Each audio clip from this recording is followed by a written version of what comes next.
Di Chardin è difficile stufarsi.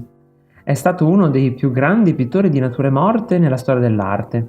Pittore che ha trovato la bellezza negli oggetti domestici di uso quotidiano e negli utensili che lo circondavano, dipingendo spesso le stesse cose in diverse nature morte.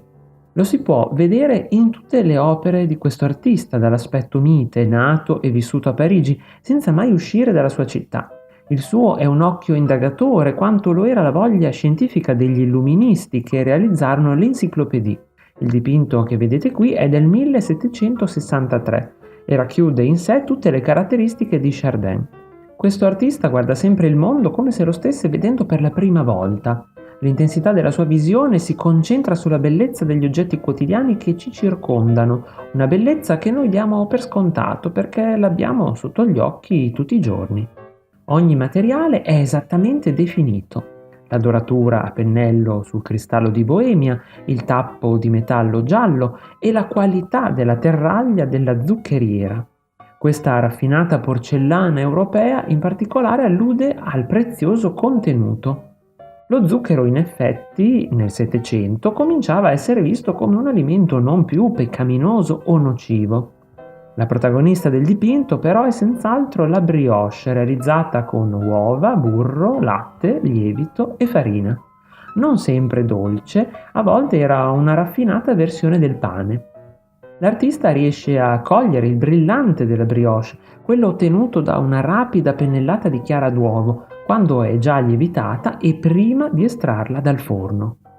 La presenza del fiore d'arancio come guarnitura della brioche suggerisce l'idea di un'allusione alle dolcezze del matrimonio. La presenza delle ciliegie ci fa credere che nella bottiglia ci sia un distillato ricavato da quel frutto. Si tratta del kirsch, un liquore dolce molto amato all'epoca del dipinto. Il riferimento allo zucchero che ritroviamo come ingrediente di tutti gli alimenti rappresentati ci fa pensare a una natura morta allegorica, un buffet che ci riporta alla dolcezza della vita. Nel mondo veloce di oggi si può facilmente trascurare la bellezza sottile e l'equilibrio di un Chardin.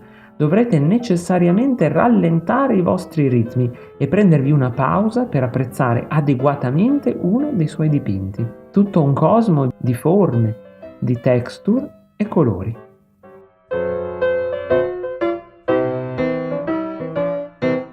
Se il video ti è piaciuto lasciami un like qui sotto, condividilo con i tuoi amici e scrivi anche un commento con un apprezzamento, una critica, ma anche un suggerimento dei temi o argomenti da trattare nei prossimi video.